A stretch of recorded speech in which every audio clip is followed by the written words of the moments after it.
What's up, Ron? Welcome to episode 47 of Mythic Legendaries, a podcast about Magic the Gathering and Hearthstone, brought to you by two old friends who love podcasts and the games we play. My name is Mark Sapphire. My name is RICHG. Hello, RICHG. Hi. May 31st, 2020, 1:51 p.m., Mythic Legendaries. A little late, but never on time. The world's first Magic the Gathering Hearthstone hybrid podcast. Yes, indeed it is. And only.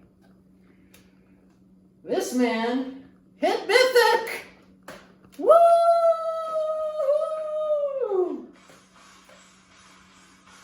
Yes, I did. Yes, I did. Congratulations, Rich G. Thank you. You fucking did it, man. I did it. First time. You have hit the highest level of I did. Magic the Gathering the Highest Arena. tier. You Highest are Mythic I am. right now. I am. And always will be. Actually, I think the season just reset, so now I'm back to wherever. But no, I did it. You did it. And I was explaining to the chats on Twitch last night that the reason we named this podcast what it is because Mythic is the highest in Arena you can get, and Legend is the highest you can get in Hearthstone. Yes. Smushed them together, and here we are. That's right. So, Dude, you did it. I'm so proud of you. Thank you. I can't believe you hit Mythic before I hit Legendary. I honestly didn't expect to make the progress I did this season, but I just took it in a different, I took the whole process in a way different approach. Yeah. I played a few times each night. I played a few times each day, and just very slowly. Yeah. I didn't like jam. I didn't like just try to get there. Yeah. I just did. And it was like the last win to get there was so hard last night. But from Was it a long game, that last game? It was. What was the matchup? You gonna save it for your I can save it. Yeah, I'll All save right. it. Yeah, I'll save it. I'll save it. I got enough. I got enough to talk about when we do it. So. You have pushed me to the next level. Oh yeah. This podcast has pushed me to the next level, which is what we wanted. That's exactly right. That's what we were trying to do with the pod. Last week, I was in a slump, Mm-hmm. and I was taking people through my process on how to get out of the slump. Yes. And I successfully got out of a slump Wonderful. using the steps outlined in the last episode. Yeah. Thank you for joining us on Twitch. Woo! It's a new subscriber. That's Golgari Tom just rated our channel. So he just brought some folks over, which is wonderful. That's Thanks, Tom. awesome. Welcome to the show. Yeah. Rich and I have known each other for 100 years. 100 years. It's literally 100 years now. Yeah. And we started playing games together in the mid-90s. Mm-hmm. And played in bands together. Mm-hmm. And always doing something creative together. And here we are. Doing something creative yet out of our wheelhouse, but Yeah. apparently this is what we can do now. Yeah. So that's pretty awesome. Yeah. Yeah. Yeah, because of the pandemic. Yeah. This makes it perfect. It's perfect. I live here, so we are, yeah. Yeah, you sleep on the couch, I sleep downstairs. Yeah. That's great. It's a nice couch though. And I talk about Hearthstone. Mm-hmm. I'm the Hearthstone player. We played Magic Duels before Arena came out, Mm-hmm. and then I was all down with that because that was mobile. Right. And now, but then I needed something mobile, so I discovered Hearthstone. I went with Hearthstone, Mm-hmm. and then you waited for Arena to come around. You were the first person to tell me about Arena too. Did you know that? No. You were like, oh, check this out. They're making Magic for the computer. And I was like, oh, shut up. They are not. And you had sent me like a beta sign up link. Oh my god. Yeah. Because we're playing exactly what We were you playing said. Duels, yeah. And then you were like, oh, did you hear about this? And I was like, oh, I don't know, because. I remember the last Duels game we played. Did you really? Yeah, and you were like, we were texting each other as we were playing, and you're like, did you have it? And I was like, yeah, I had it. Because you had just conceded or whatever. It was like, I did. You had it. I had it. So This week we're talking about RICHG hitting Mythic, and I'm going to be talking about Hearthstone. I have there were some Zephyrs updates I wanted to talk about. I thought were interesting, and going to talk about the meta because now I'm on notice to hit Legendary. Yes, you are. It's the last day of the season. You only have what, 12 hours left? I have till 3 in the morning. Okay. I have to go to my parents. It's Sunday. I have to go to my parents after the podcast and eat supper. Yes. And then go back home and stream and try to grind to Legend. Yeah, so everybody who's unaware, Mox has her own channel that's on Twitch. It's Mythic Legendaries Pod, P-O-D. That's her Hearthstone channel if you would like to join her on her quest for Hearthstone greatness. Please do. So please go over there and follow and say hello when she's on. So it would be awesome. I'm going to stream all night to 3 o'clock in the morning to try to make it so we're both there. Do it. That would be awesome. I am. And then we can conclude the podcast. The end of it's like, boom, we're done. Then that's we it. Did it. That's See you a wrap. later. Thanks. That's a wrap.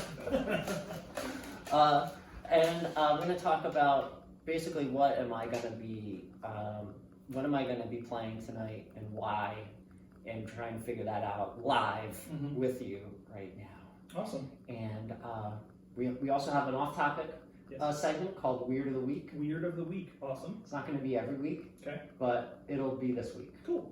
In the future. That's my goal, is to have these little different rotating segments that are fun. I like it.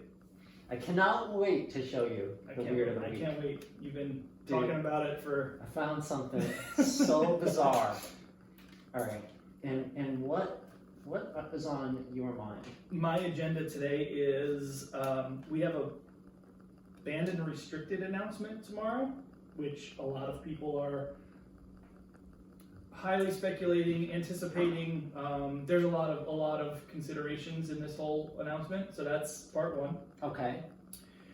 Part two would be what's next after the banned and restricted announcement, and my take on what I think is going to be banned and how it affects the metagame. And of course, part three will be getting to Mythic, how I did it, what I did, and the sort of process in getting there. Okay. All right, and then I also have some off-topic stuff too. Cool. Yo, the emote. The emote is it exists. We have an emote. It's nothing special, but we have an emote now. So if you're on our Twitch channel, How did we have an emote? the emotes got approved. I didn't realize that until I just checked my email before the show, and the emotes were approved. I just You designed them? it was just.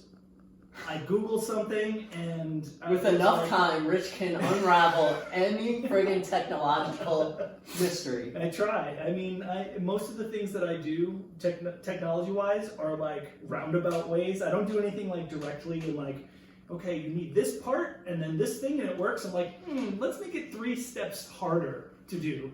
But I figured it out.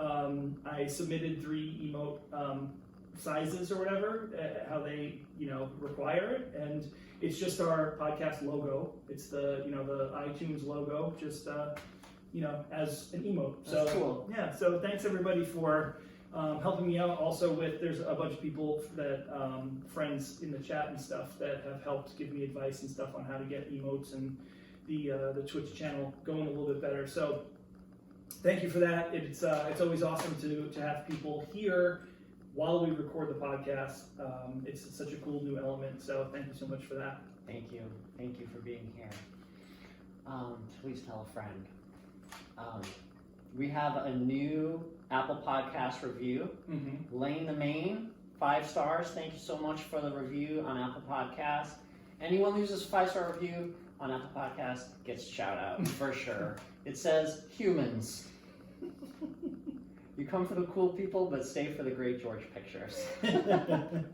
Thanks, Lane. I love Appreciate it. that. Thanks, man.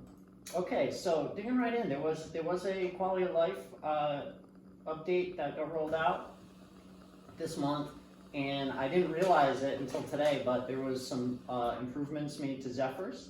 Zephyrs is that really cool legendary card that when it comes out, Battlecry gives you 3 wish cards that are basically supposed to be the perfect answer for whatever board you're looking at. And it's 3 random cards from the entirety of the game.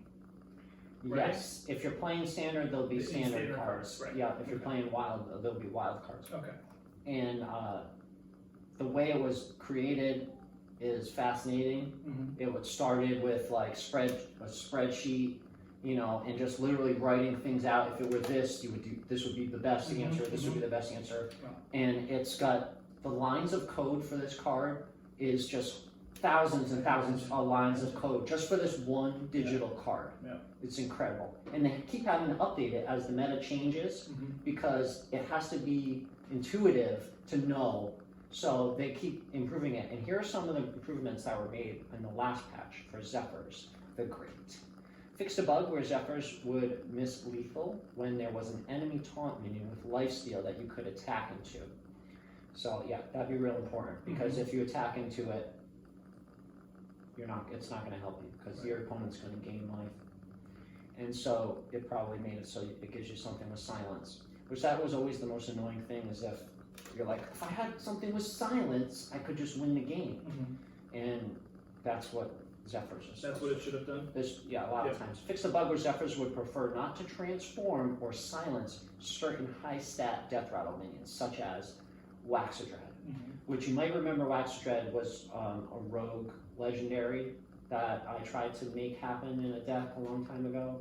I had this awesome death rattle rogue deck that I was playing for a while. Waxadread, if it doesn't get silenced, will never die. When it dies, it makes a copy of itself that goes in your deck, and when drawn, will just regenerate itself. So it's really cool. It's just like a never-ending value card. Fix the bug where Zephyrs would miss lethal using Unleash the Hounds. Oh yeah, okay, so Unleash the Hounds is a card that creates 1/1 Hounds with charge for as many enemy minions that are on the board. So if your opponent has 7 enemy minions, it'll generate 7 1/1 Hounds with charge. So Zephyrs now sees that, hey, Unleash the Hounds would win you the game if you had it. Very cool. Look at me, I know some cards. I know what some cards do. Good job. Stoked, thank you. Fix the bugs where Zephyrs would not offer silence options for minions with the can't attack heroes effect. Oh yeah, well, there are some cool minions that are really buff and cheap, but they can't attack heroes. That's what's written. And if you silence it, then it just becomes a buff minion for cheap that can attack whatever it wants, which is always cool. I love that type of effect. Zephyrs is now slightly less likely to offer single target removal for next turn.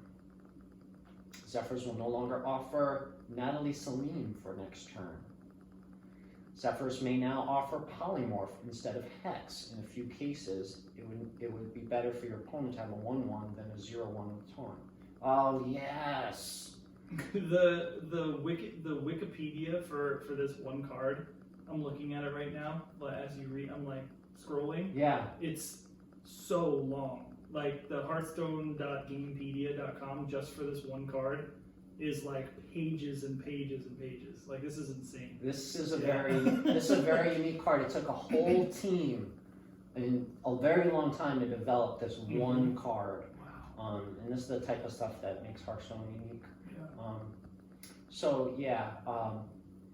Polymorph instead of Hex. Usually always Polymorph. Well, it depends on how much mana you have. Well, no, they're both the same mana. I think a Polymorph would always be better than Hex. Yeah. Because it's a 0/1 with Taunt, and Polymorph just transforms a minion into a 1/1 sheep. And not only that, it transforms it. So anything that your opponent brings back with a Resurrect effect, it'll bring back the sheep. It is so funny when it comes back, you know, because it goes bad. It's a classic Hearthstone card that's always been around. Swipe will now fill the AoE category instead of a single target damage, if Zephyrs expects it to be used against the enemy hero. So you just reminded, with the sheep thing, Yeah. you just reminded me of this old card from Visions in Magic called Ovinomancer. and it's a 0/1 blue creature that costs 2 colors and a blue. And when it comes into play, return 3 basic lands you control to owner's hand or bury Ovinomancer. So you have to return 3 lands to your hand when it comes into play. And then if you tap it and return the Ovinomancer to your hand, you bury target creature, which would mean destroy target creature, and put a sheep token into play under the control of the creature's controller. Treat this token as a 0/1 green creature. Oh my god. So it costs you so much in one turn to get rid of one of your opponent's things and give it a sheep token. So that just reminded me of sheep token. Yeah. But that would be awesome to do. I mean, returning 3 lands to hand, you can't tap it the turn it comes into play, so you have to wait a whole turn, and then you return the Ovinomancer to your hand once you use it. Is that in Historic? No, that's a super old, awful card. I love it. And then finally, improved how Zephyrs evaluates enemy minions that have low base stats for their cost, but are buffed. Okay. Yeah, so I guess it was undervaluing certain minions on the board because it didn't see the buff. Gotcha. Yep. Very cool. Buff Daddy. What else do they do? Oh, they fixed that. They made it so you can rearrange your decks in the deck tracker, which is just convenient. That's nice stuff. Yeah. When they do little things and make things just a little bit easier to organize. Yeah, quality of life. Appreciate it. So moving on. What am I gonna play? What are you gonna play? All right. I really want to know what you're gonna play and where it falls into the category of, like, I'm on a mission, right? Yeah. You're like, I want to get to this level because I made a call that was like completely not anticipated. Really? For the deck I used. Okay. So I want to know. I want to see where you're at with that kind of thing. Oh my God, Rich. Did you hit Mythic with an off-meta deck? Kind of. Yeah, I think so. Did you alter it? No. Well, I did. We did in between matches because I was going back and forth a bunch, like win, lose, win, lose. I'm so amped. Excuse me. Dude, my eyes have filled with tears. I'm so amped for this episode. I cannot wait to Me hear too. about It's a good vibe Dude. episode. Love you. Love you too. So, okay.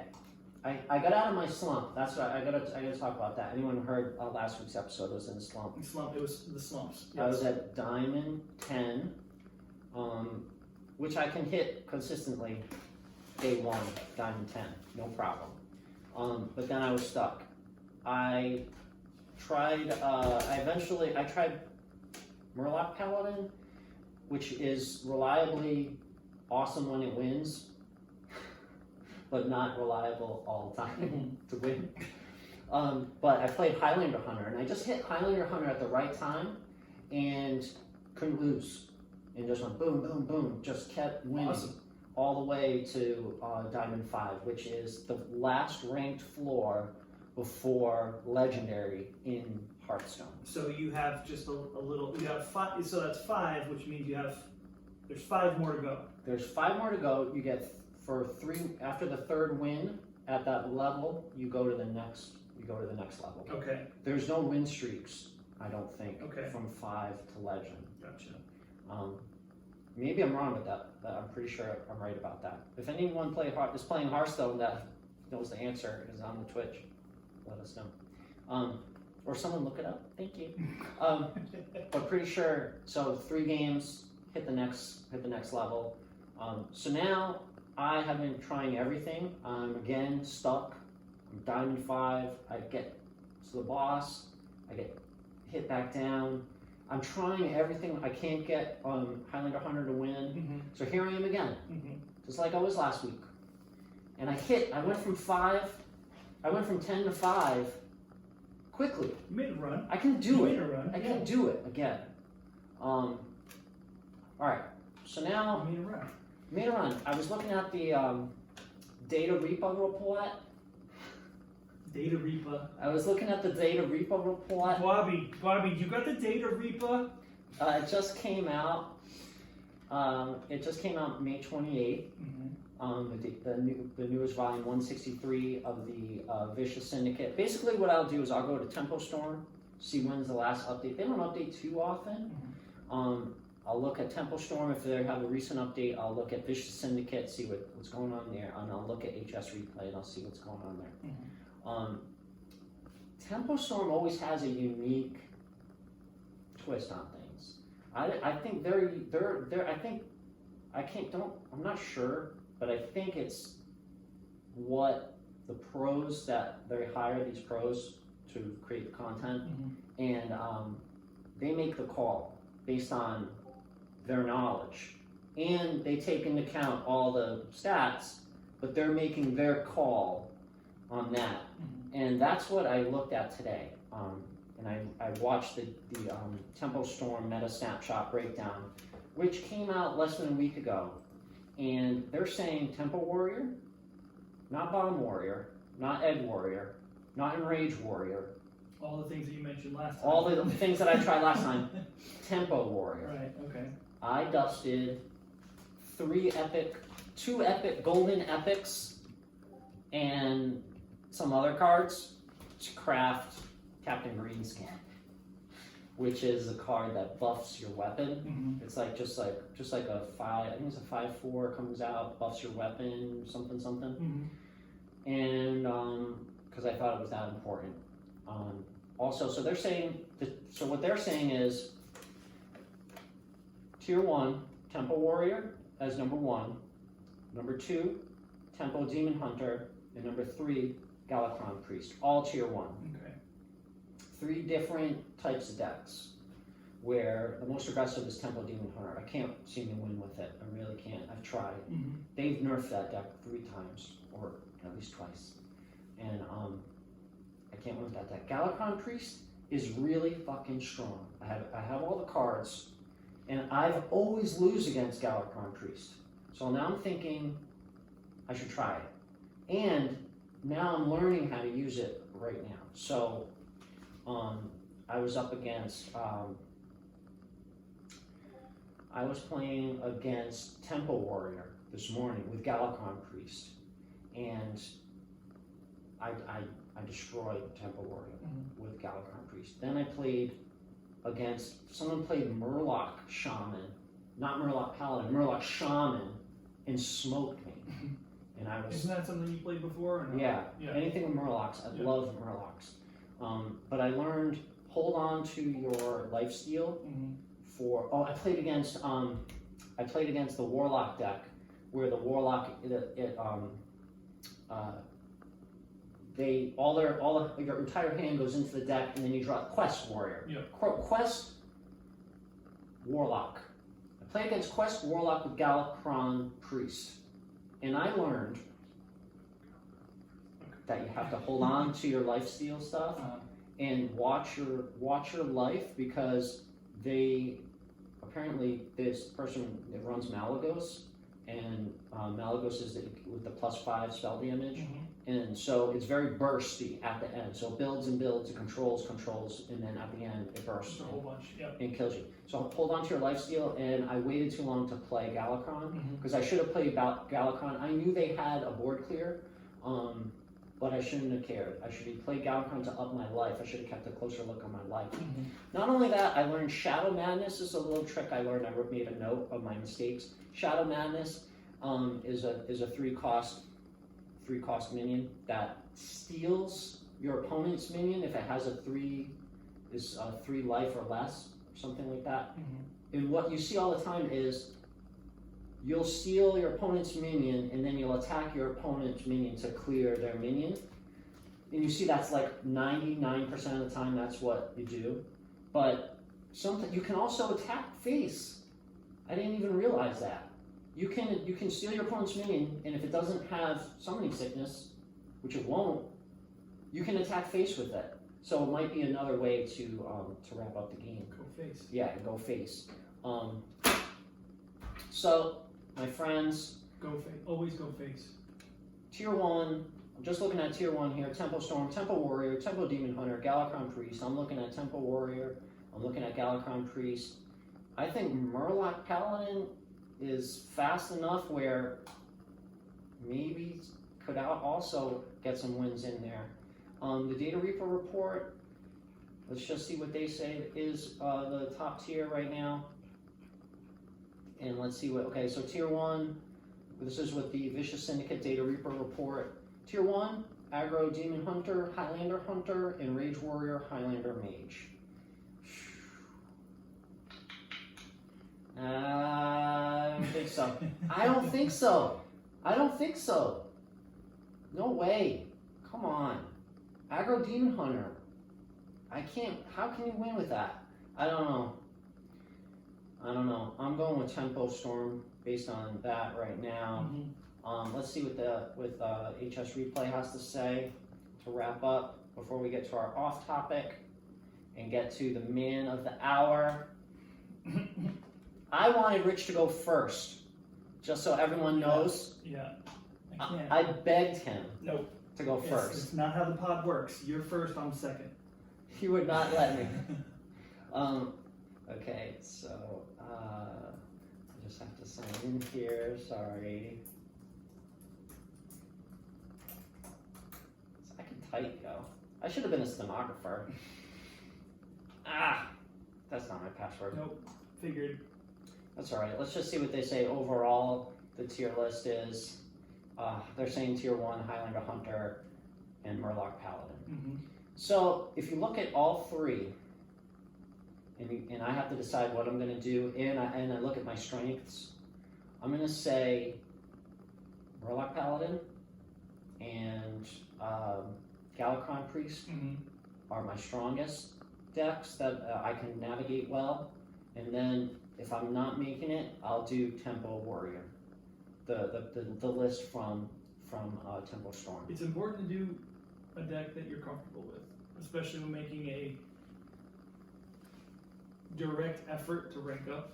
You know, like I wouldn't suggest to anybody, and I think it's probably an obvious thing, but to like dive into a deck that's like completely new, because you need to know how the deck works. You know.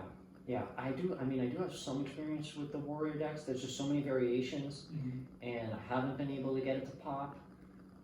Maybe it's because I was missing Captain Greenskin. So I'm gonna try first Galakron Priest, and I'm gonna kick ass with that. I'm pretty sure, and then I'll just see. And then those are my only three. Those are the three I'm gonna do. Okay. And we'll see how it goes. I think Murloc Paladin is a lot stronger than people realize. I just think it needs the right pocket meta, where you're just playing against the right matchups, and you get the right cards, and it's just one of those decks where when the Murlocs are Murgulligan, they just can't lose. They just like swarm you really like rats. Thank you. They're so fun to play because I love listening to the fucking Murlocs. They're so cute.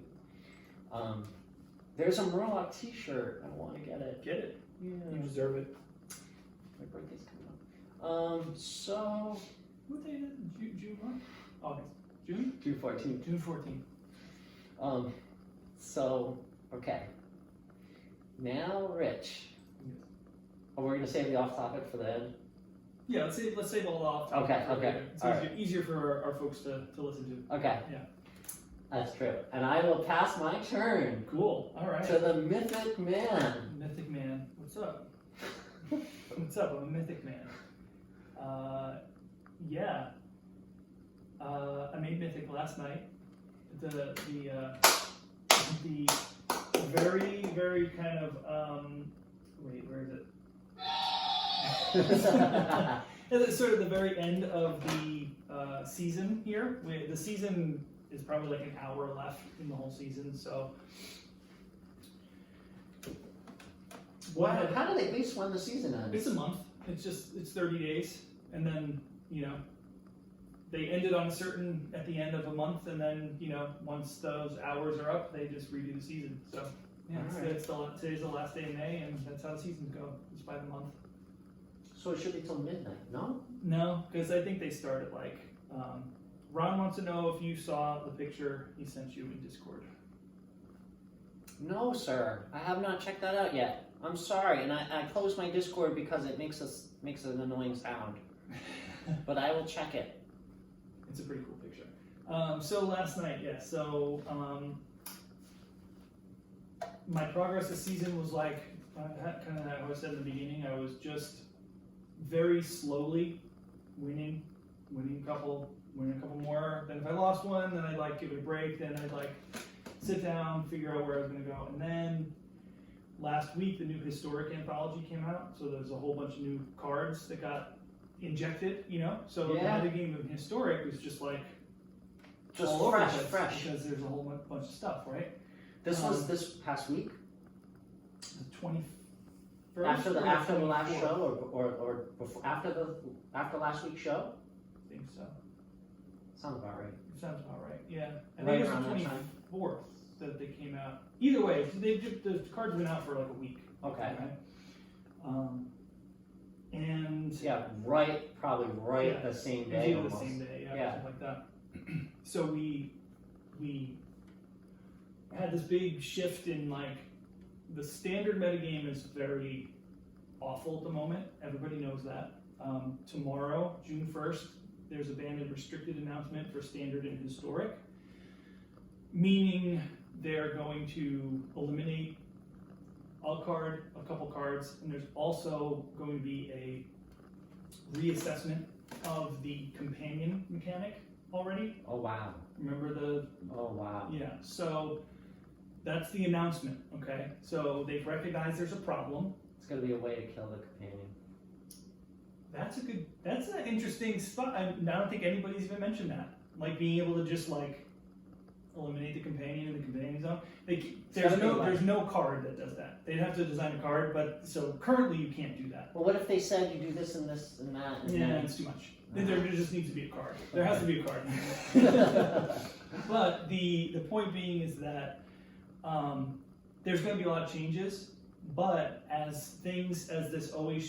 pattern with Magic is that when there's a change coming, everybody jams the decks that have those cards that you think are going to be banned because those are the problem cards. Everybody's playing those cards right now. And there's a deck in standard right now. There's 2 decks in standard, but the one that's getting the most play is this Winota Joiner of Forces. It's basically a combo deck. It really is. From my understanding of the game, this is more of a combo deck than like just a very aggressive deck because you get a card.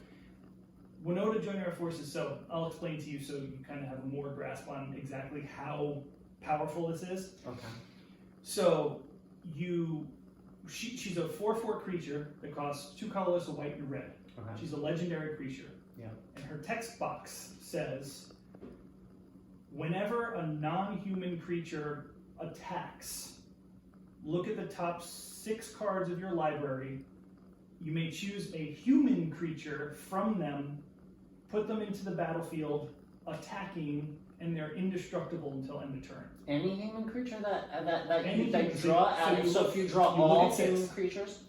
Don't draw, you look at them. So you would reveal the top 6 cards of your library. Okay. And if there's a human amongst them, you can take it out and it's attacking, and it's indestructible. What if there's more than one? That's the thing. So, well, no. If there's more than one, you have to choose one of them. Okay. Okay, but here's the thing. The early game is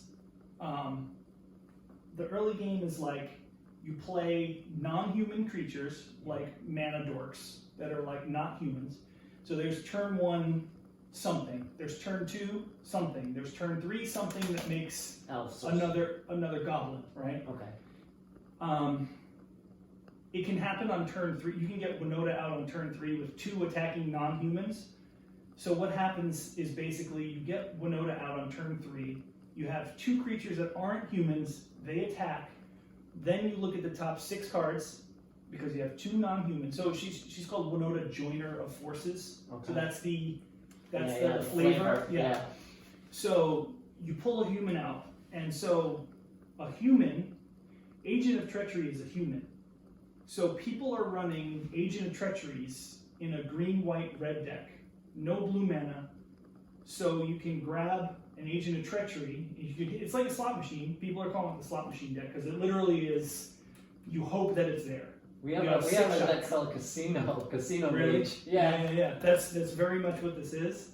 But it's toxic. It's not fun to play against. It's just like if somebody's beating you on turn 3, and sometimes I've even posted about it because I wanted to try it. Because when you see these decks, you're like, there's no way it can be that good. And then you play it and you're like, holy crap, it's that good. Like, you have 2 Agents of Treacheries popping out of your deck, stealing 2 of your opponent's permanents on turn 3, and you're like, okay, cool. It's the fastest way to get Agent of Treachery out. It is the fastest way now. Oh It's my God. so That's all it is. That's all it is. People are It's trying to all do. people trying to do. So it literally, like, the past 3 weeks has been, how can I get Agent of Treachery on the board quicker? So people were using Luca, the Planeswalker, and Yorion, the Companion, and like this more control-based, like turn 5 get a Agent of Treachery out. Now it's turn 3 in Historic. It can be turn 3 in Standard as well, but in Historic you have Llanowar Elves. Llanowar Elves aren't legal in Standard right now. Okay. So there's no way to have Winota on turn 3 unless there's a very specific Standard lining up of cards. Okay. But turn 3, you have 2 Agents of Treacheries. It's wild. That's crazy. You like steal your opponent's stuff. I hate that deck. It's awful. It's awful. So basically So I'm going to cover my anticipation for the banned and restricted stuff. Okay, we'll go over that first. All right. We had some of our. But this is what you were faced with. I was faced with that. You were faced with this after the last show. Yes. Okay, this is what you're up against. Yes. All right. That's like what people play.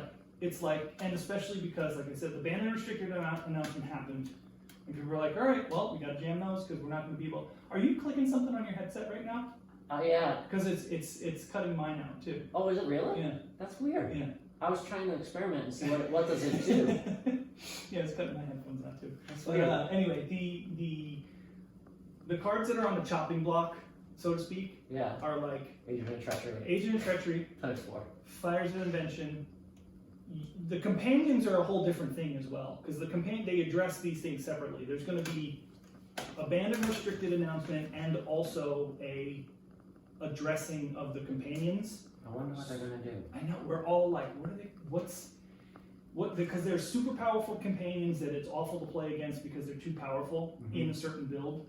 So we had what we called a round table the other night. A few of us from Discord and Twitch, Ron, Biohazard, Al, myself, and Kat, we hopped on Zoom and we streamed our thoughts about what's going to happen.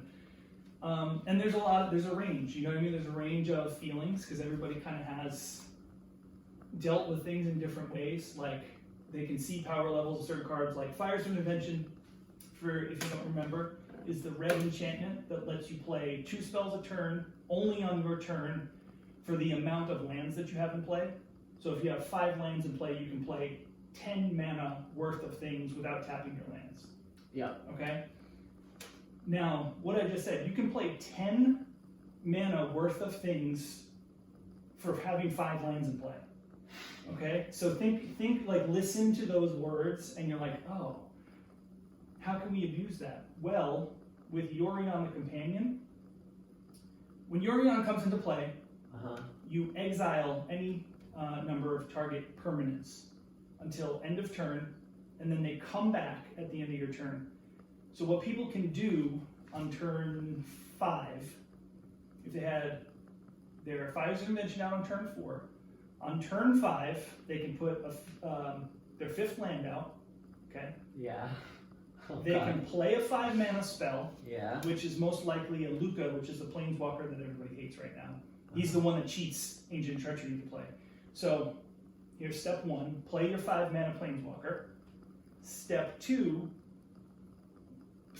would probably be use Luca to get an Agent of Treachery out, because you set your turn up in such a way where you'll have a token, so you can use Luca on turn 5, cheat an Agent of Treachery out, steal your opponent's thing.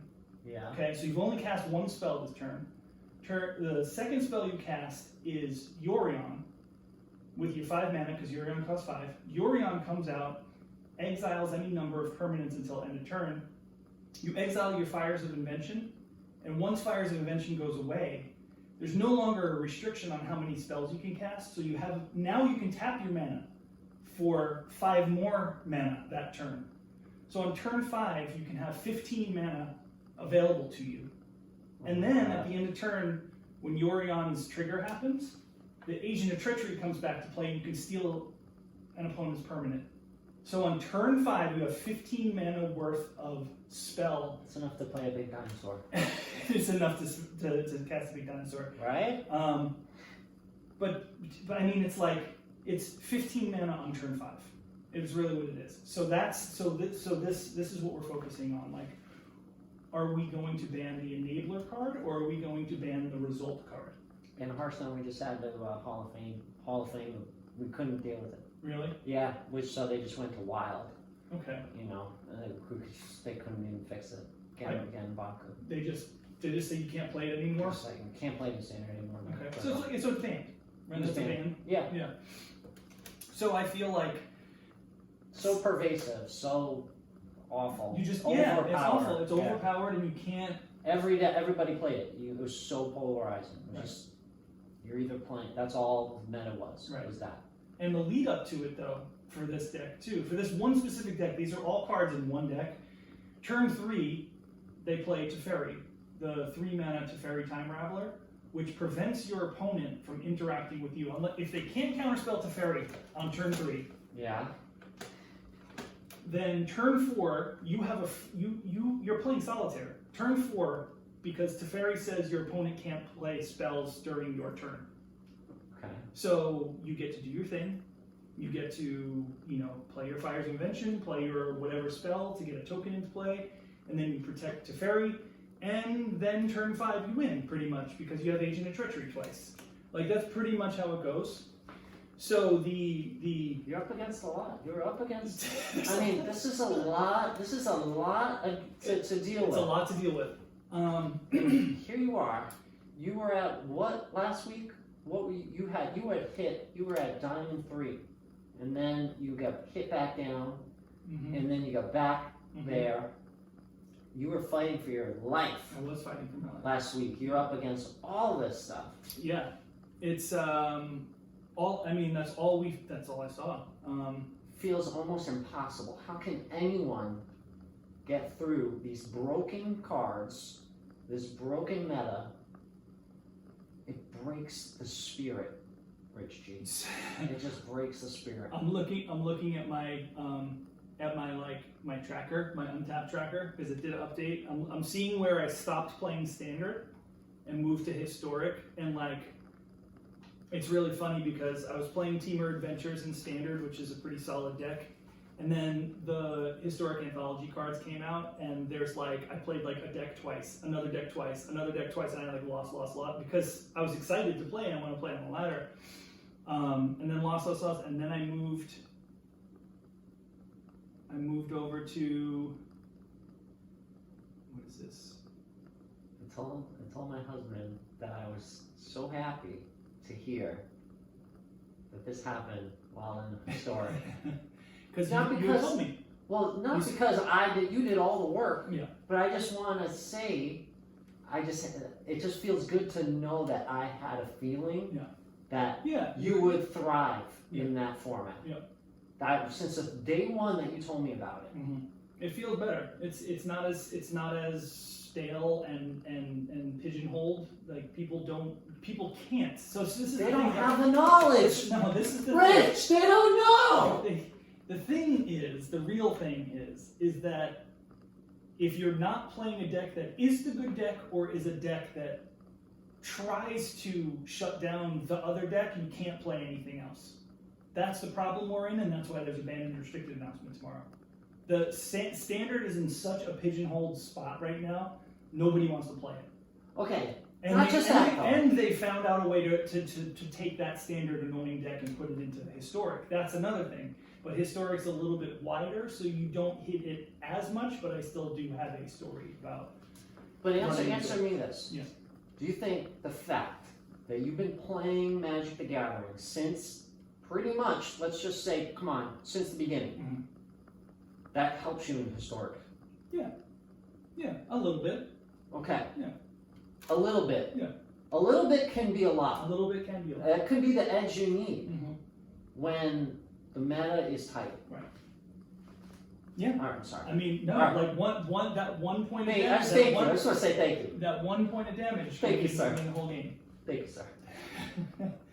But I did. So let me just wrap up the ban and restricted thing because I'm getting a little all over the place.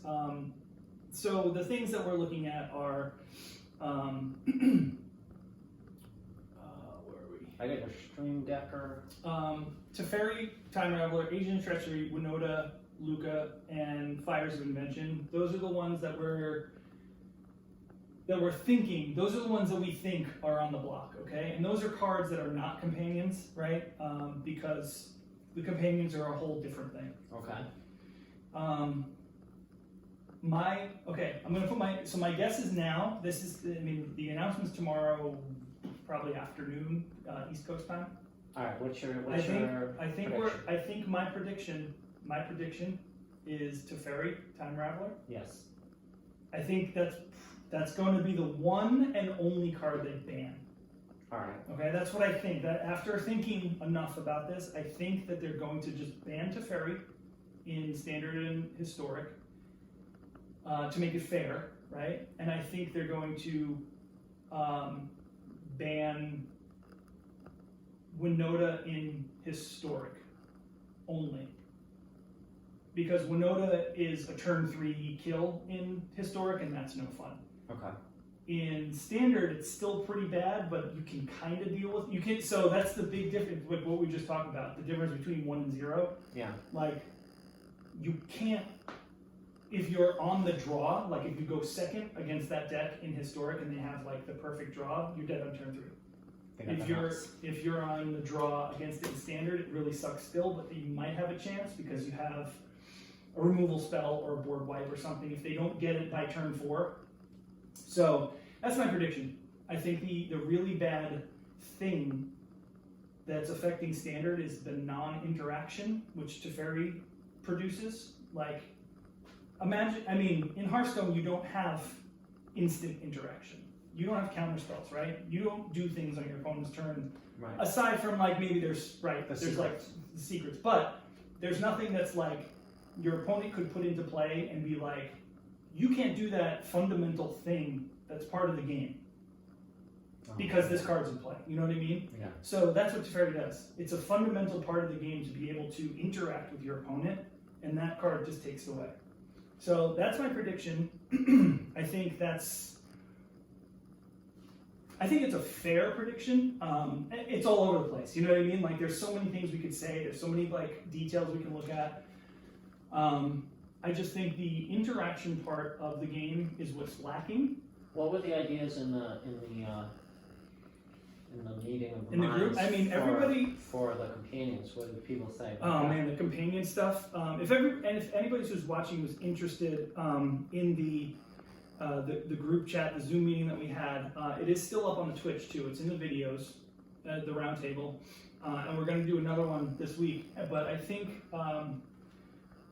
it's up in the air. We all had kind of these different ideas as far as, are they going to change the mechanic? Are they going to change the rules around how the companion gets put out? Are they going to eliminate it from being an extra card in your hand? Because that also is a fundamental design change. Yeah. So for the power of it. 25 years, Magic has been, you start with 7 cards in your hand. Yes. And then a month ago, they're like, now you get an 8th card for free, sitting on the side for you to be able to cast it whenever you feel necessary. And it can't be interacted with. That's what a companion is. It sits off to the side and your opponent knows about it, but they can't do anything about it. It doesn't shuffle into the deck. It's just it's in your hand. Zone. It's a zone. It's a zone. It's not even in your hand. It's in the command zone, as it's referred to. Like in Commander, it's a different format. Yeah. But it's visible, but you can't interact with it. So if your opponent sees it and they're like, okay, that thing is going to get cast on turn 5, and I can't do anything about it, and I know when that comes into play, all this stuff is going to happen, it feels bad. right? Because your opponent has the card they need. It's like giving your opponent the combo card whenever they need it. So that's what these decks are built around. So we discussed you're like, okay, so will they make you take one less card a turn, or your opening hand will be 6 cards, and you can start with a companion in your hand. Will you have to eliminate the companion? Because if you remember, the companion thing is like, it seems unfair for it to start in a zone and immediately give the effect. You should have to earn it. yes, you should have to at least draw it, right? You should at least have to find it in your deck. Because if somebody's not playing a companion, you're over here just playing your lands and playing your stupid little spells. But your opponent's over here like, look at me, I have this, and you're gonna lose because I have this thing. You know what I mean? And I'm over here like, oh man, I really hope I draw the thing I need. Yeah. And your opponent's like, I have the thing I need. It's like, all my stuff is better because I have this. Exactly. So, but we had a really cool discussion about it. I can't remember all the details, but we really had a cool, very broad ideas of what they're going to do. And we don't know. They created this monster, pardon the pun, but what are they going to do to fix it? Take it away completely? Take the companions out? My suggestion was that they eliminate companions altogether now. They eliminate the mechanic and the cards. Oh my god. Okay? They take it out. I don't think so. What? I think they want to, in future sets, they want to keep building on this community. They already have companions in the next set. So this was my idea. Hear me out. There's a second part to it. Okay. They cut them out. Now they say, okay, we realized that this design was too powerful. The cards are too powerful. We're going to eliminate companion as a mechanic, not the cards. The companions will be companions and just little creatures. We're going to eliminate companion as a thing in Magic. We're going to redesign companion, i.e. how you get your companion, what your deck requirements have to be for a companion, and then when the next set comes out that has companions in it, because there's going to be, they release this new set of companions with rules addendums. Okay. So that's my prediction. Because that gives them some time to figure it out. Gives them some time. Well, the next set comes out in like a month or something, which is crazy. But I think it's like, there's just so many things they could do, and there's a lot of things that we wish they would do. Like, just get rid of them. You know what I mean? Like, this was a bad idea. Is it all of them, or is it a certain one that's the worst? There's a few that are bad. Luris is bad, and Yorion are bad. Those are the ones that are really hard to play against, because they give you such an advantage that it's just ridiculous. And, like I was just saying, like, you play against somebody with disadvantage, and I'm like, I just want to play a couple cards, and you can't. You just reminded me of something embarrassing when I was in school. What? I wanted Dr. Martens shoes. Uh-huh.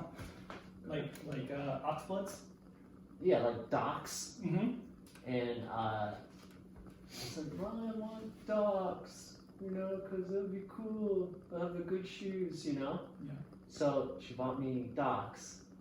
D-O-X. Oh, no. Yes. And I went to school wearing my Docs, and I was excited. D-O-X. And I got fucking ranked on because I was wearing... Ranked? Oh my god, I haven't heard ranked since I was in elementary school. They ranked on you. But you know what? I was being picked on. Yeah. And I remember you used to have a lock on the top of your locker, and just to flick off your lock to piss you off. Well, I lost it, and I couldn't take it, so I just took them by the fucking thing, and I slammed them against the lockers. And that was the end of that. No one fucked with me after that. It's not easy being 7 feet tall. Don't just, here's a fucking tip. Don't pick on the 7 foot tall. Yeah. Don't pick on the big ones. Okay. 24 days until the next set comes out. Like, give me a break. Yeah, actually, previews come out in the middle of this week of the next set, which is like, we just got a freaking set. Like, slow down. All right, so that's banned and restricted coverage. So we're gonna leave that there. They need to hire more people. I think they need to hire. I think they need to just work on their design team a little bit more because in closing on the banned and restricted part of my segment today, there was an article written by a person named Ryan Normandin. I got it on the screen. I retweeted it on our Twitter, so if you want to go look, it's the title of this tweet, and his Twitter is at Ryan Normandin, Normandin. It says, Magic's in a rough patch, but troubles began in 2017. My article contextualizes what's happening in terms of the game's history and makes recommendations grounded in the fundamentals of Magic design. I really feel like he hits the nail on the head here. There, every viewpoint can be contested, so don't take it as gospel. Definitely read it with an open mind, though, and he makes some really good points about the fact that Magic is overpowered, and the play design I don't think is completely covered in depth before sets are really released. I think they're lacking in they want to make these cards powerful and more fun. They're overdoing it, which is what I think. So go check out Ryan's article. It's really, really good. It's on our Twitter. Just look for the retweet with Ryan Normandin's retweet in there. So if you have any... It's really in depth. You put a lot of time in it. Yeah, it's a lot of time. It's long, it's intelligent, so it's fantastic. So go check that out. If anybody has any opinions and stuff, anybody wants to put a pool, a quote unquote betting pool on what's going to get mixed and what's going to happen, you can just drop that in our Discord or on Twitter or in the chat here. Discord.me/Mythic Legendaries. Twitter is at Mythic Legendary. Mm-hmm. And email is mythiclegendaries@gmail.com. Awesome. And now, how did I get to Mythic? Yes. All right. I'm gonna sit back down. All right. I'm hot. The sun's starting to do the thing. Oh, you got thicker. Yeah, I got blackout shit. I've had them for a while. I just finally put them up because I sit right there. Yeah. And that's where the window is. So again, probably not the last time I'm going to thank everybody for being so supportive, but get that out of the way. Thank you, everybody. Everybody's watching. Everybody's not watching. Everybody's listening to the podcast now.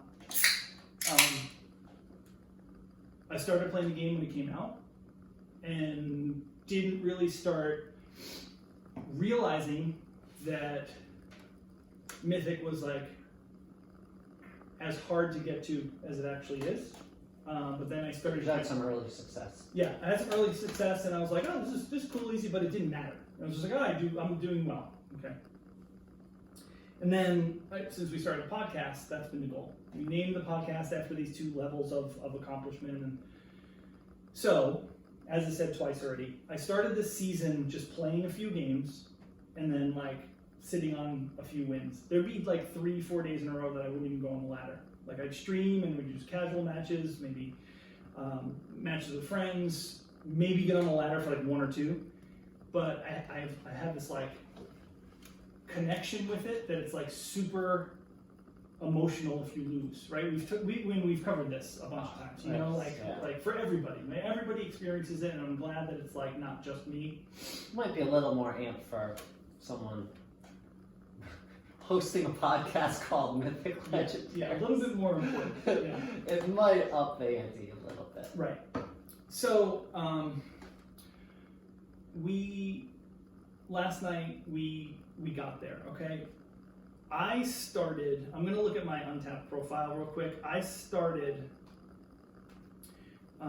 got 3 wins with the historic version of Winota. Actually, let me go back one deck. When I got to Diamond 2, that's the one before, I got to Diamond 2 with Historic Life Gain, which is basically mono white. It's super crazy, super powerful. Everything gains you life. You get these creatures that people can't kill, and you're just at 50 life by turn 6, and it's... I love it. So I ran through Diamond 2 with with that. I went 7-4 with that one. Then Winota was like taking over, and I went. Let's see here. Here we go. That's the last one. Went. Historic mono blue. Is that the one? That's the last one. So I went Winota for 3 matches. I went 3-1 with Winota. Then I went 4-0 with Gruel, which is green-red. Yeah. So I got to Diamond 1 and went 4-0. Wow. Okay, I went 4, so I'm like halfway there. That's two wins away, right? That's two wins away from making it.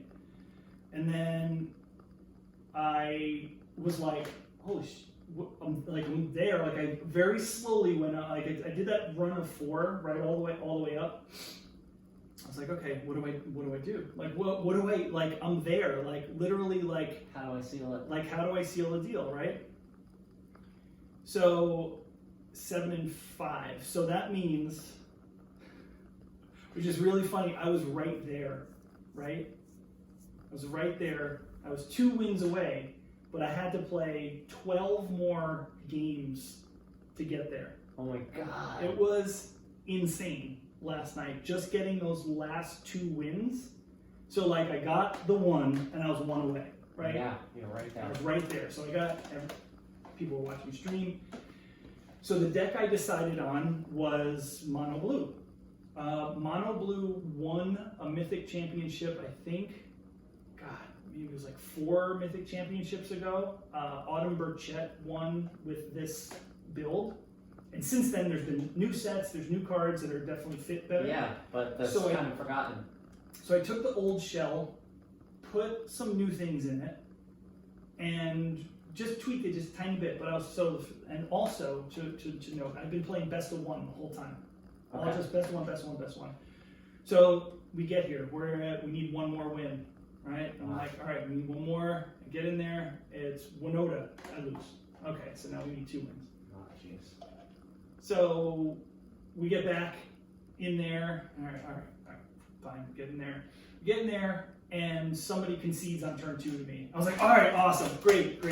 Like they must have had to go to the bathroom or something. I don't know, but it was like literally like we played 2 turns, nothing really even happened, and they conceded. And I was like, all right, cool. Are you playing against people in the same rank? Yes. Okay. Yeah. No, actually, everybody's in Diamond, but there can be like Diamond 3 versus Diamond 1. Like it kind of it mixes. So it's kind of, I mean, it didn't really matter much, but if you see somebody with a lower Diamond rank versus you kind of are like, all right, good. Maybe someone was like, your grill's on fire, and they're like, oh shit, I gotta put out the fire. I gotta go make my steak. So then, so I won the 1 back. So I was like, all right, great. And then it was like Winota again, and I can't beat that matchup. I couldn't do it, but I stuck to my guns and stayed with that deck. I was like ready to just be like, all right, let me switch it up. And I was like, no. This deck can win because Mono Blue is just like, it's tempo, Mono Blue tempo. They play a thing, you play a thing that's better. They play a thing, you bounce their thing, and then you hit and you draw a card. They try to play a big spell, you stay back and you counterspell it, and then you play a guy at the end of the turn. So there's a lot of flash creatures that come in at the end of the turn. There's the Merfolk Trickster, that when it comes into play, it's a flash. When it comes into play, it taps a creature and turns off all of its abilities until end of turn. Okay. So it's like the most annoying deck possible because everything prevents you from getting ahead. Okay. You can do like what happened to me. You can draw a million cards and still not really hit the things that you need. So if your opponent, like I played, it feels equal. So they're just kind of like, but I'm not getting ahead. But exactly. It feels all right, but then you're like, oh, that thing. So my big thing got bounced, and then what's the win condition though? Just a win condition is like 1 flyer that they can't deal with. No way. Or like a really big, the Brineborn Cutthroat, which gets really big. Anytime you play a spell during your opponent's turn, it gets a counter on it. So this deck is mainly things that you play during their turn. So it gets bigger and bigger, and they can't deal with it. It's like a 6/5 or a 7/6. Like it gets really big, and they either have to block it or take it. Wow. But really, like honestly, like the thing that gets people are a small flyer that keeps hitting them that has an enchantment that says when it deals damage you get to draw a card. So you're always up on card advantage and you always have this evasive creature hitting over and over again. So it's like, this deck is like a little mosquito, like buzzing by your head and you can't get rid of it. You're like, I'm gonna try that, I'm gonna do that. So I settled on this deck because I didn't play it a lot and I was just like, I did a little research. When I was like halfway up Diamond 1, I was like, all right, how am I gonna get 3 more wins? I'm like, I'm not gonna play Winota because that's cheating. Like, it's straight up cheating. It never works. Playing the deck that's beating you. Yeah, exactly. Yeah. I'll whiff every time. Like you look at the top 6 cards, it's like all land. You don't get a human. You know, but your opponent will have it on turn 4 and have all of your permanents. There's got to be something in the code that's like. It is. If you play, if you play the deck that beat you, you get the worst draw. So I was just looking. I was like, you know what, mono blue. So this is what the trigger was: is that anytime I've played against mono blue tempo, it wrecks me. No matter what deck I've played, and I've always been really impressed by it. I was always impressed by the performance in like the higher levels. So I was like, let's do it. So we played a couple matches and we kept seesawing, right? We were like, and then I talked with chat and our friends. I was like, what can we can change, we can tweak, right? We need to take out a couple things because it was a dated list. Like there's better cards now than there were when this list was made. There were a couple updated cards, but not all of them. So we changed it a little bit. I was like, all right, let me put an extra counter spell here. Let me adjust the sideboard a little bit. We just like, you know, these little things. And then we got down, we needed 3 wins. Okay, we went from needing 1 win, then we needed 3 wins. And you were doing best of 1, and now you switched. So we went right, exactly. So when I got down to 3 wins, I did a best of 3. I did a best of 3, and I played Yorion, the deck that I was just telling you about, like the Yorion Fires of Invention. I killed that deck. That was easy. Played a best of 3.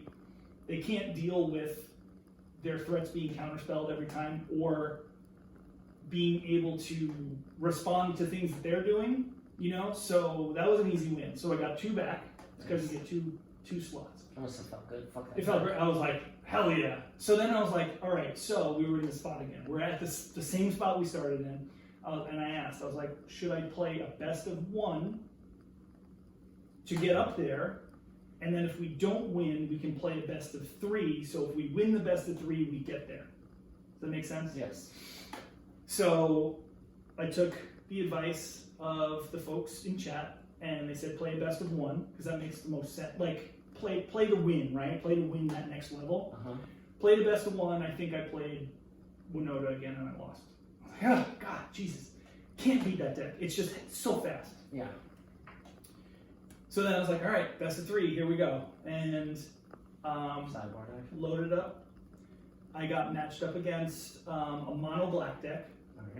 Alright. So if this was best of 3, if I win this, I'm Mythic. Yes. And you play against a mono black deck. Mono black deck with like hand disruption, removal spells, big creatures that have like insane abilities. I can't. It's funny, I can't remember right now, but in the video, I don't remember if I won game 1 or I lost game 1. I don't think it went to 3. I think I did it in 2. But basically, I outvalued my opponent. My threats were too much because I had too many threats and too many counter spells. They would like play their big creature and tap out at 4 mana. I would bounce their big creature and then play something on my turn, attack them with a 2/2, draw a card, and always have an answer in my hand. That's the thing about this deck is like, because you keep getting spells, you keep drawing cards too. It's like you just keep drawing spells, you keep doing the damage. It's all value. It's like it's just like tiny bits of value every time. Where some decks are just like get it all done at once. This is like turn, and you just build up all that card advantage. So they would play a big thing, I bounce it to their hand. So basically, it's like a time walk, so to speak, because they took their turn, they did their thing, and you respond to their turn by making them take back what they just did. So you just keep gaining value there. Classic Rich. So and it was I did post a clip. Most of you saw it, and the people saw it live last night.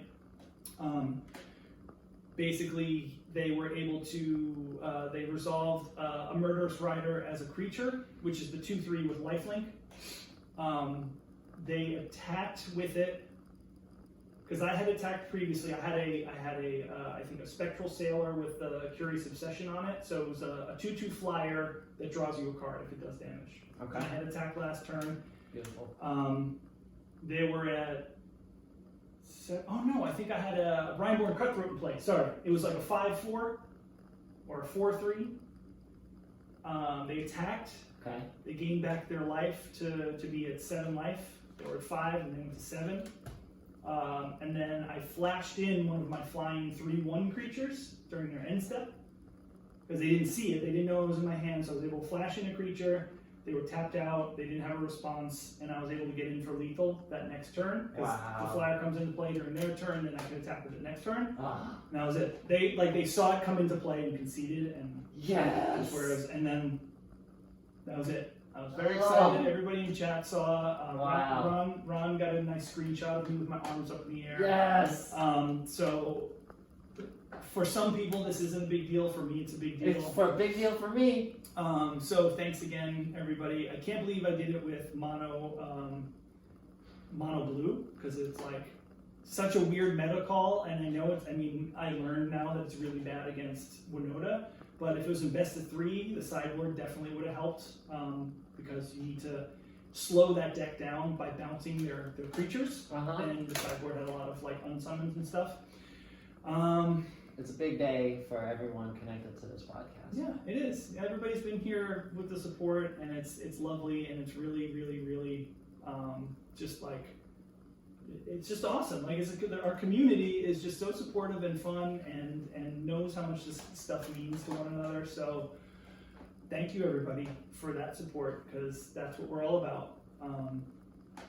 So I got to Mythic, and I played a little bit. I got in at 88%. So the way they do it, you get a percentile of the top like 1,200 or top 1,500. Right? There's like a ranking. There's an actual like number ranking in Mythic. Right? You get there's a number 1. Because that's the next thing. That's like the next. Yeah. But you get in at the bottom where it's just a percentage of that top. Okay. And I got in at 88%, and then I got up to 90%. So I made 90% Mythic the first time, which is, to me, I think our friend Tom in chat was like, yeah, it's like a 88% is like a B- or something. He joked, and then I think I made it to like A- today by those couple percentage points. So lots of fun. I'll post a deck list in the show notes, of course. It's definitely nothing special, but it does the job. So I was thankful for that. Yeah. And the funny thing is, it's maybe better in best of 3. It's definitely better in best of 3. Best of 3 is the purest form of Magic. It really is. I don't know why I've latched on to best of 1 so much. I think it's just because it's faster, and you can design decks to just be really streamlined, to be like win. You know what I mean? Like sideboards and stuff are something I'm not really that good at building. Whenever you play as a friend, it's always best of 3. In real life. Yeah, in real. I mean, it's weird because if I'll go draft or I'll go to a Friday Night Magic, it's best of 3, and I'm not scared then. So like, what's wrong with me? So yeah, there's like no new cards in the deck. There's no new historic cards in it either. Biohazard Dubstep says you made a noise that humans doesn't make, and it was your chair. Scared the shit out of me. I jumped out of my chair and threw my headphones, and it hit the keyboard, and my whole screen went blue, and I thought I broke.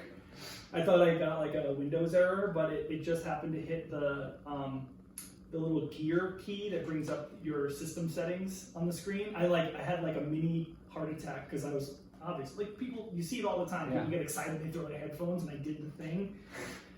And I was like, oh no! But anytime your personal best is an A+, hey, that's awesome. That's a good way to look at it. Personal best is an A+, because it's the best you ever done. Hell yeah. I'm the best around. No one's gonna ever keep you down. You're the best around. So I'll wrap up my Magic stuff there. I think that's plenty for Magic this episode. Thanks again for couldn't have done it without everybody. Exactly. So thanks again. Deck list and all that will be in the show notes. And yeah, thanks for the support. Look at these guns. Yeah, look at those. Damn. I just lean. That's not muscle. I don't really do anything. I'm just lucky like that. Lean Queen. The lean queen. I fucking love that. That should be my. That should be yeah. My Lean handle. Queen. Lean queen. At Lean Queen. Oh my god. So. Yeah. I think we could end it right there, but have you pulled up the link? Oh, no. All right. Should I? Do I need to? Yeah. Okay. Just to end with this off topic, weird of the week. Weird of the week. Weird. This was an article that came out on May 30th, 2020. This is an article written by Luke Matthews from mirror.co.uk. Man home alone films haunted dolls moving on their own inside glass cabinet. Wait, are you playing it? Don't play it. No. Okay, because I just heard something. Oh no, it's the freezer. Okay, don't play it yet. Okay. Chad Gassert was home alone when he said he spotted 3 dolls moving on their own inside a cabinet in his living room, so he started filming for evidence before sharing it online. A man ran to his bedroom in terror. We're going to read the article, it's short, and then we're going to watch the video, okay? Mm-hmm. You don't have the article. I don't have the article. I'll just read it real quick. He ran to his bedroom after claiming he filmed his wife's porcelain dolls moving on their own inside a glass cabinet for the second time. Mm-hmm. Chad Gassert says he had witnessed paranormal experiences with the trio of toys previously, so when he spotted it happening again, he caught it on film before running out of the room. Viewers say they can see a pair of eyes behind the dolls as they move, and one advised him to leave the house immediately after he shared the footage online. Chad was alone at home in Ohio, the United States, while his wife Victoria Andrews Gassert was out, and he captured the moment. The smallest of the... Is this gonna be like a jump scare thing? Because if it is, I'm not gonna participate. No! Alright. It's not. Remember that car commercial? Like back when like the internet was first invented? Do you remember that? Yeah. And yeah, that was awful. Really scary. Yeah, okay. Chad was alone, and this happened, and the smallest of the 3 dolls moved forward in the cabinet, seemingly of its own accord. The camera continues to scan around the room as Chad comments that the dolls keep moving before a pile of clothes topples to the floor with no one near them. His video drew comparisons to the Annabelle doll, that they made a horror series out of, and that doll had to be kept in a locked cabinet. But Chad claims it's not the first time he's caught the spooky movements. The latest clip sees Chad completely freak out as one of the dolls lurches sideways on the shelf with its feet knocking against the glass. And just to wrap up, okay, it led to Chad pledging to leave the home, as he admitted he fled to his bedroom and watched the door, waiting for someone to come in. He said, "I'm in my room right now watching the door. It was with me. My wife is gone at the moment. I'm the only one here. I'm still in shock. I went to my bedroom and I was looking at the door waiting for the motherfucker to burst through it." This is the second time this has happened now. Last time was just a doll. It only happens when I'm here by myself. And there's this fucking selfie. It's so funny, the look on this guy's face. I'll post it in the Discord. Alright, now we can watch. Are you ready to watch this thing? Yeah. Press play, volume on if you can.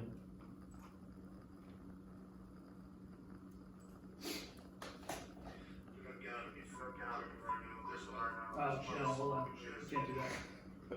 I gotta have one of us has to have the volume off because it's All right, it's start over. It's We'll do, echoing. I'll have the volume on, then we'll Okay. do 3, 2, 1. Okay. Yeah.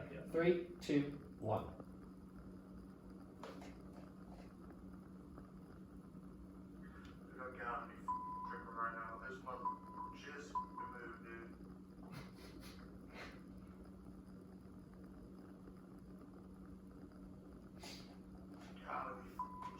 Whoa! You see it, Rich? Yep, I saw it. Look at that! Yep. That's fucked up. Yep. Oh my God, Rich! Do you see the eyes in the eyes are in the reflection of the glass?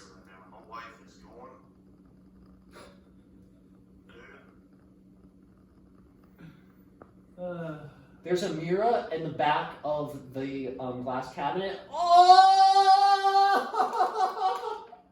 You see that? Comments?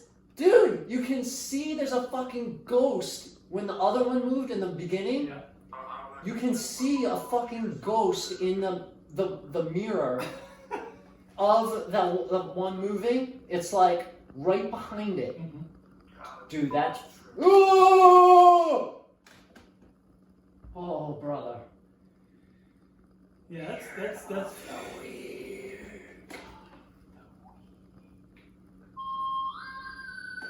Comments? I think it's fake. Oh. Anything on the internet that's scary is fake. I mean, it's scary, That is... but I think it's fake. That... I mean, granted, I don't know if it's real. Mm-hmm. Let's say it might be real. And if it is real, it's terrifying. And that concludes episode 46. No, Oh, no, you I guys... still have. Oh, I'm I sorry. have a thing. No, it's okay. I have a thing. Okay, This is so. To preface my off topic okay. of the week, it's a little bit on the serious side, but I think it's worth addressing because it's worth addressing. Okay. So and just preface it because it is a little bit of a political thing. We like to have fun in this podcast. We like to keep it light. Well, we're reeling it in for a minute. We're gonna reel it in. serious Yeah. to end this one on a serious note. Yeah, because there's just too much in the world happening to ignore it. So we want to just I just want to touch on it really quick. So as everybody probably is aware, there That's to show how serious I am. you should have crushed on your head. I almost did. There was a murder of a man named George Floyd by a police officer. And there are protests. There are uprisings. There are things happening all over the country and all over the world now to bring attention to the fact that the police are murdering black people. Okay, and it's not detaining and accidentally harming. It is, in my opinion, and in fact, that police murder black people. And I wanted to, so there's so many ways that this can go. And what I wanted to do, because it's easier for me to address this with our audience, and how a lot of the things that I've gotten awareness from has been through music. People write wonderful songs about issues. It's poetry, but it's reality. So I couldn't think of a better artist or duo that covers this exact thing than the rap group Run the Jewels. Run the Jewels is comprised of a producer rapper named LP, ELP, and rapper Killer Mike. And just to give you a little bit of Killer Mike's background, he's known as a social and political activist focusing on subjects including social inequality, police brutality, and systemic racism. In addition to addressing themes of racism and police brutality in his music, he has also delivered several lectures at colleges and universities, written about social justice topics for publications such as Billboard, and has been the subject of interviews regarding police misconduct and race relations. He was a visible and vocal supporter of Bernie Sanders in 2016's presidential campaign, refusing to support Hillary Clinton after Sanders left the race, and again supported Sanders in his 2020 presidential campaign. Killer Mike is from Atlanta. He is, from what I just said, he is an outstanding human being in this stance against racism and everything I just mentioned. His group, Run the Jewels, is a political group. I mean, if you want to sort of make the connection, they're sort of the hip hop Rage Against the Machine. Okay. Okay. And to make the connection too, even Zach De La Rocha raps on a couple of their songs. Oh. Okay. Wow. So we'll put it into perspective there. Yep. And I want to read the way that I figured that I can just kind of put out how I feel and how I think you share my feelings and how we all as people should feel about what's going on. This specific song, Thieves by Run the Jewels, I'm just going to read the lyrics. Okay. Okay? I wonder if you could have it on as an outro. You can do that. So let me just, I'm just gonna read this through. These are the lyrics of the song, and then when we're done here, we'll wrap it up, all right? So this is Thieves by Run Jules. You walk into this room at your own risk because it leads to the future. Not a future that will be one, but one that might be. This is not a new world. It is simply an extension of what began in the old one. He just leaving and he's screaming Jesus. People yelling, screaming at polices. Burning, looting, shooting, taking, thieving. Fill the air, and most don't even know the reason. But they know his problems and feel his pain. We just prey off of their deadly game. Too much profit in it, and it stays the same.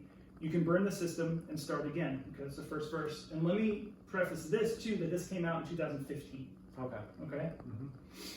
Late night, same night, quote, God, let me sleep, please, I'm begging you. Daylight might never break right again once they get at you. This house is haunted by pain transposed into revenue. That thing when your mind says run, but your heart isn't letting you. You strike them down till they live inside hearts carrying them.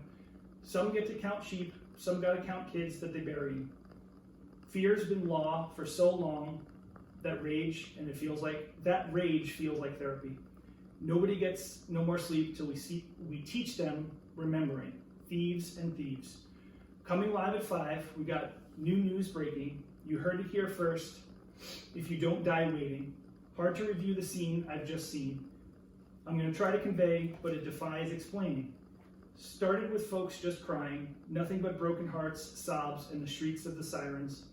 Right at the spot where the blood is still drying. My God, I saw it, the dead began rising. I don't know much about science, but I seen an army of armed men stop and get quiet. Mist hung low like a prayer from a tyrant. Sky became black like the stars aren't aligning. So many years of this violence. Now we're surrounded by the souls of the dead and defiant, saying, look at what you've done, you've designed it, and when the bow breaks, hear the wraith scream riot. No more moms and dads crying, no more arms in the air. We put firearms in the air. Molotov cocktails thrown in the air. CNN got Dummy Don on the air, talking about he smelled the ganj in the air. Dummy don't know and dummy don't care. Get that punk motherfucker out of here. Ghosts are walking, ghosts are talking, everything's gonna be different, man. Karma's coming, ain't no running, death gonna deal with the guilty man. The universe curses the killers, man. Can't keep killing God's children, man. A pound of flesh is what you owe. Your debt is due, give up your ghost. And then it says, thieves, thieves, what have you done, what have you done?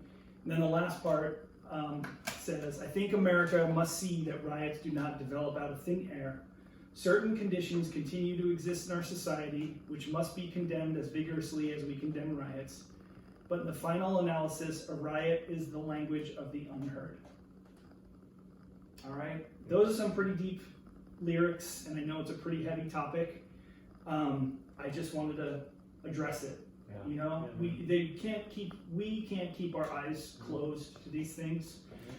The country, the world is in such a, I mean, for lack of a better term, it's in a crazy place, right? Get off your ghost.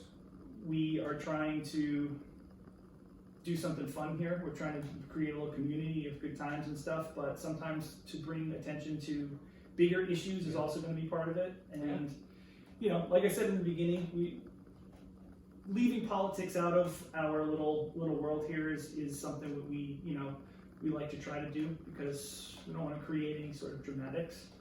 But I don't think what I'm just talking about now is dramatic. It's the truth.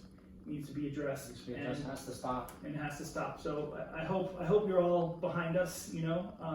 And if you're not, I ask that you look at it again. Look at what I just read. Look at what's going on in the world, and try to see, the light, so to speak. So that's the end. That's the end of episode 47, Mythic Legendary Podcast. Thanks for being here. We're going to shut down the recording, but we'll hang out on Twitch for a little bit afterwards. And so we appreciate you being here. Come back for episode 48. Tell a friend. Thank you so much for being with us. Have a good one. The world belongs to the Titans.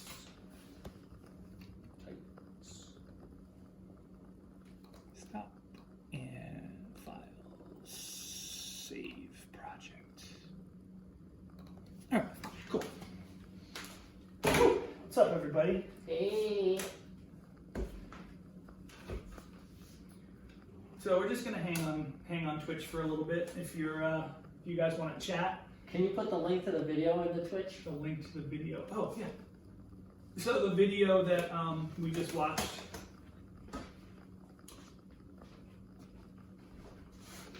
About the scary. We owe someone a dab. Oh yeah, that's right. Canadian MTG, I think. Oh, Paid in no. full. Weird of the week.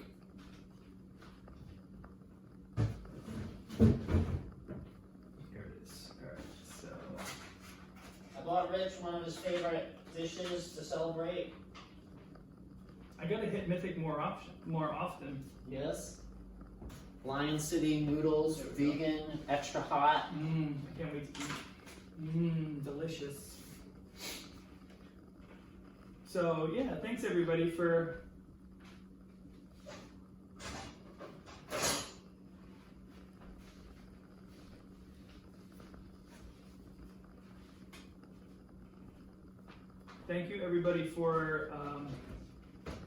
yeah, that video that video's fake. Al says it's fake. Oh, George. Oh, hey, everybody. I forgot to even mention on the podcast. Today is George's anniversary of being adopted. I adopted him 6 years ago today. And so say hi to the dog. You were like the first in line. I was the first in line. Because you had seen him the day before, right? And then. Yep. Why are you going? He's on the couch. We're trying to get George to the show. I'm eating because I cannot not Here, eat. you want a treat? Here, let's get a treat. It takes a lot for me not to eat during the show. Here. You want a treat? Because we eat right around You lunchtime. want a treat? I mean, we record right around lunchtime. Come here, dummy. He won't get off the couch. He's on his back. Yeah, he thinks something's wrong, so he flips on his back. He does like the submissive thing. Uh-huh. And I'm just trying to give you a treat. Yeah, here you go. Come here. There we go. He's like, no, Dad. Why?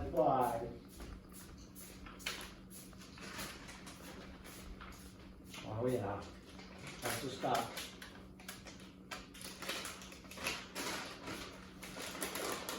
All right, here he is.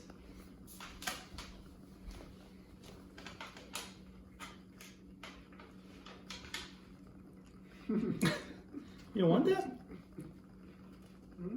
There you go. There you go. Good boy. How many years has it been, Rich? 6. 6 years. 6 years and he's still a baby. He is. He's always going to be a baby. He's always a tiny baby. He's a baby. Good job. Yeah. Good job, Georgie. Good job, Georgie. You see that ear right there, that crooked ear? He is so nervous right now. See that little flappy little curl? Those are nervous ears. He's like, what are you doing? Interesting. Yeah, his ears are very expressive.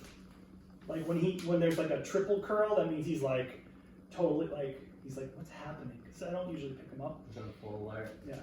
He's on yellow alert right now. Yeah, he's yellow alert. I have a lot of Star Trek references right now because I'm gonna do a free trial of Star Trek on the CBS. Okay, you like doing those free trials. Yeah, and then binge watch and catch up on Star Trek because there's been some amazing Star Trek that I missed.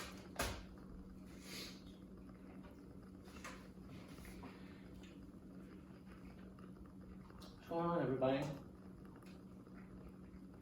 Do you like hanging here with us?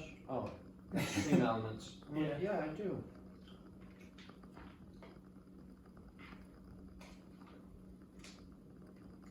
Well, you know, just to comment on that video,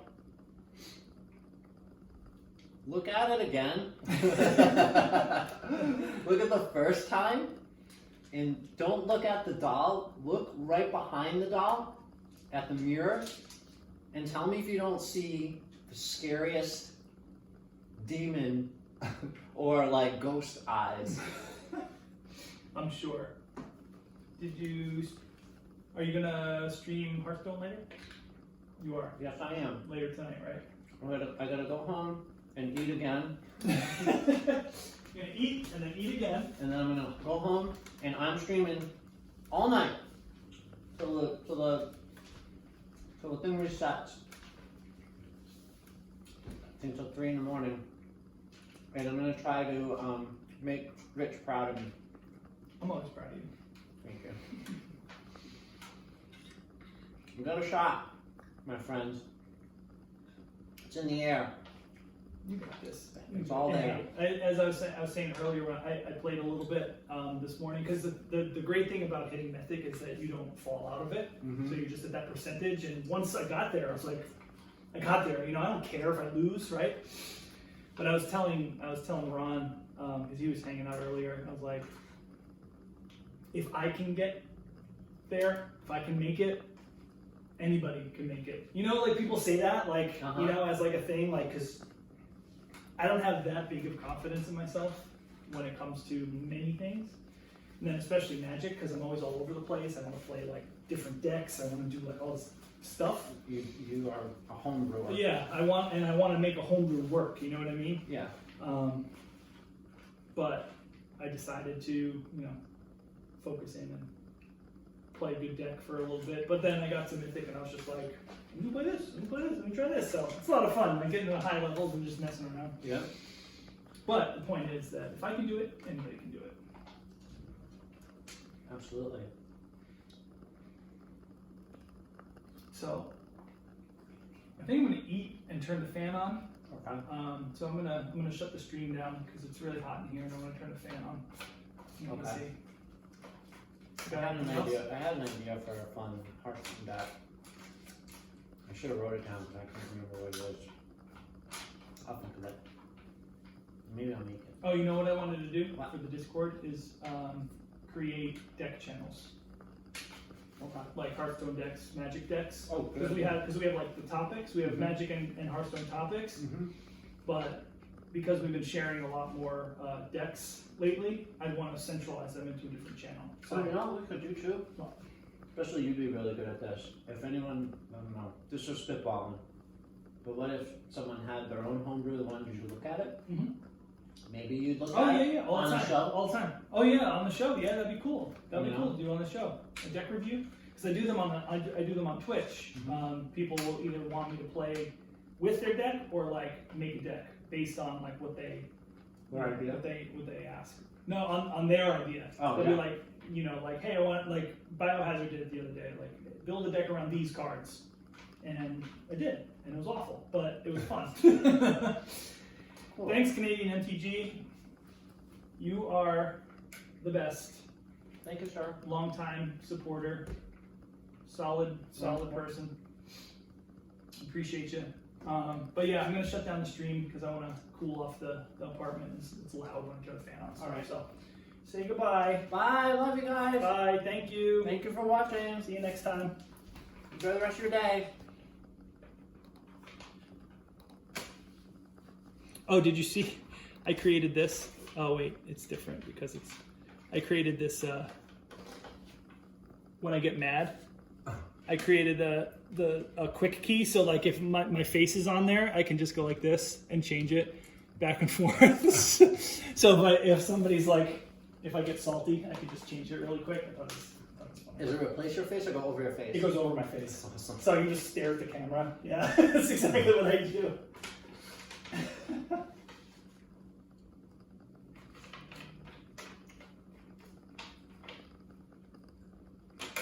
Whew. All right, so let me turn the fan on. So good.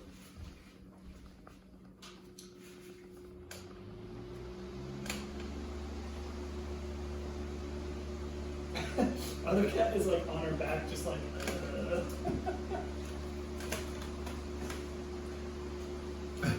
Hi, Mama.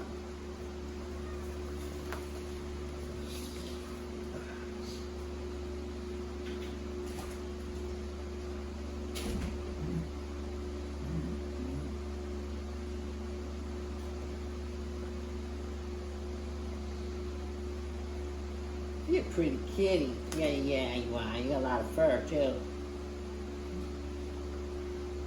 Yeah, you are.